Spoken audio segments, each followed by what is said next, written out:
সীমান্তে গণধোলাই খেয়ে ধরা পড়ল মোজাম্মেল বাবু ও শ্যামল দত্ত।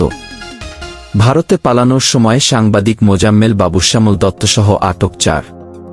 ময়মনসিংহের ধোবাউড়া হয়ে ভারত পালিয়ে যাওয়ার সময় সাংবাদিক মোজাম্মেল হক বাবু ও শ্যামল দত্তসহ 4 জনকে আটক করেছে স্থানীয় জনতা। সাংবাদিক মোজাম্মেল বাবু ও শ্যামল দত্তকে ময়মনসিংহের ধোবাউড়া সীমান্ত থেকে আটক করার কথা জানিয়েছে পুলিশ। দৈনিক ভোরের কাগজের সম্পাদক শ্যামল দত্ত জাতীয় প্রেস ক্লাবের সাধারণ সম্পাদক ছিলেন। অন্যদিকে ৭১ টিভির ব্যবস্থাপনা পরিচালক মোজাম্মেল বাবু সম্পাদকদের একটি সংগঠন এডিটর্স গিল্ড বাংলাদেশের সভাপতি।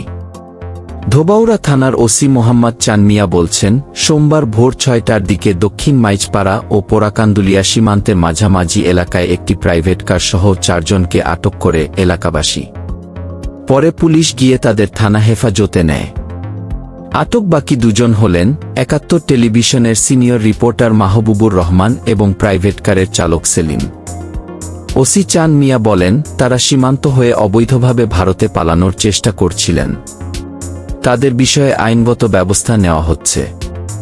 বিগত আওয়ামী লীগ সরকারের সময়ে সাংবাদিকতার আড়ালে জাতীয় স্বার্থ এবং রাষ্ট্রবিরোধী কর্মকাণ্ডে জড়িত থাকার অভিযোগে যে ৫১ জন সাংবাদিককে কর্মস্থল থেকে বহিষ্কার এবং সাংবাদিক অঙ্গনে নিষিদ্ধ করার দাবি জানিয়েছিল বৈষম্যবিরোধী আন্দোলনকারীরা, সেখানে মোজাম্মেল বাবু ও শ্যামল দত্তর নামও ছিল।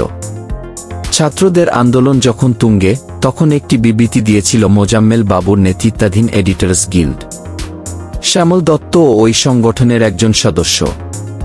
১৬ জুলাই ওই বিবৃতিতে বলা হয়েছিল, একটি মহল কোটা সংস্কারের আন্দোলনকে মহান মুক্তিযুদ্ধ এবং বীর মুক্তিযোদ্ধাদের প্রতিপক্ষ হিসেবে দাঁড় করানোর চেষ্টা করছে।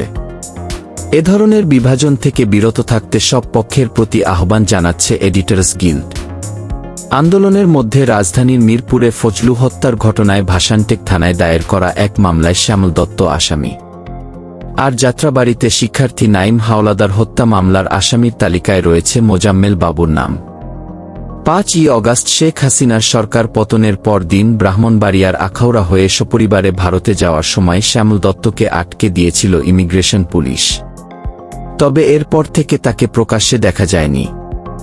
আর মোজাম্মেল বাবু সরকার পতনের পর থেকেই আত্মগোপনে ছিলেন।